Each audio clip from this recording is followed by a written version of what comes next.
I'm gonna get some crap for this one. But I gotta tell you about mare number 9. Miss Sephora, would you like to be mare number 9 having a baby this year? She said, yes, I would, Mom, thanks. So this here is Frost Hill Silent Sephora.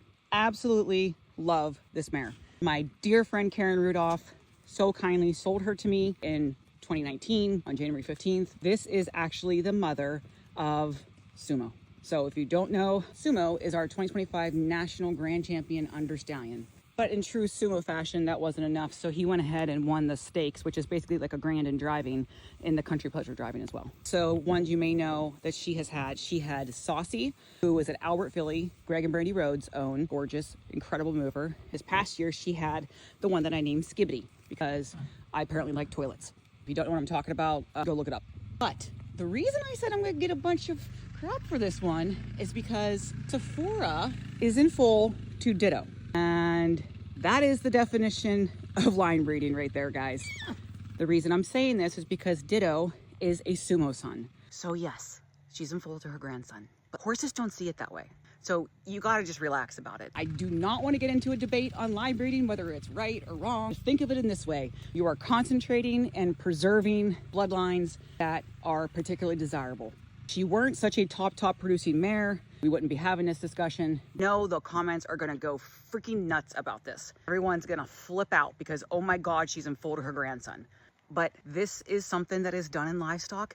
It's done in cattle, it's done in goats, it's done in everything, okay? It's called line breeding. You can call it whatever you want, call it inbreeding, I don't care. You do not do it with low quality animals, but when you have very high quality animals, such as Sumo, you can do things like this where you are concentrating the lines. Because I can tell you with 1000% certainty that Sumo has never thrown, nor does he have, any major faults that would be terrible to amplify. I'm not saying he's perfect. I mean, I think he's pretty perfect, but that's not the point. So Sephora is a black horse. She is not homozygous for black, so she could have a red. And Ditto is a bay horse, which means he's a black horse with a bay gene, but he also is not homozygous for black. So they could have a black, they could have a bay, but they could actually have a red. Those are pretty much the only options that we have here because they don't have any other modifying genes to add to that. She is due March 5th. My prediction, I think Sephora is pulling through for me. She's having a little tiny bay Ditto filly, and I am keeping it. And I say that because she's only ever had 2 fillies, and both of them ended up sold, and they weren't supposed to sell. So that's why I'm claiming it now, and I'm saying it now. So if she does have a filly, no one is allowed to ask me about it because it's mine. So that's Sephora.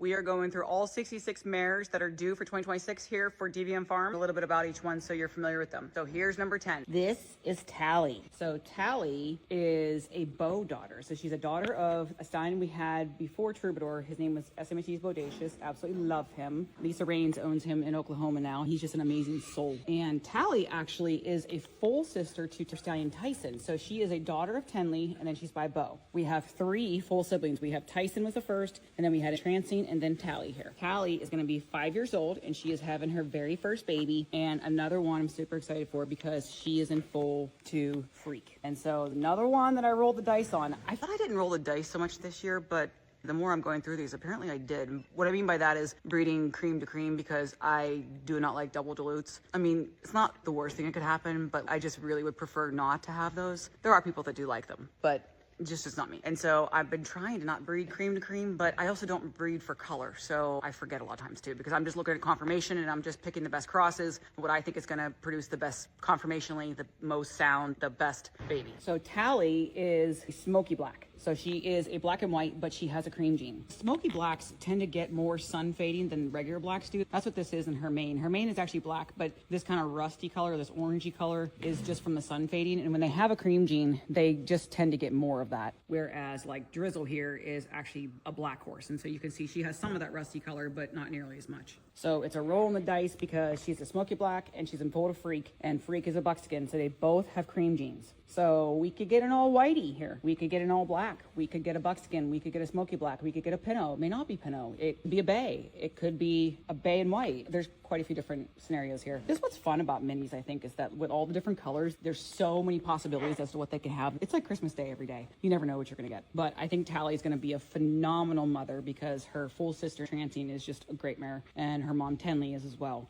I should mention, too, she'd be a half-sister to Tyra because Tyra's out of time. And she is due March 8th. So my prediction is I think she's having a Bay Pinot filly. How about that? Just a little bit of white, not a lot, just a little bit, just like you. So what do you guys think she's going to have?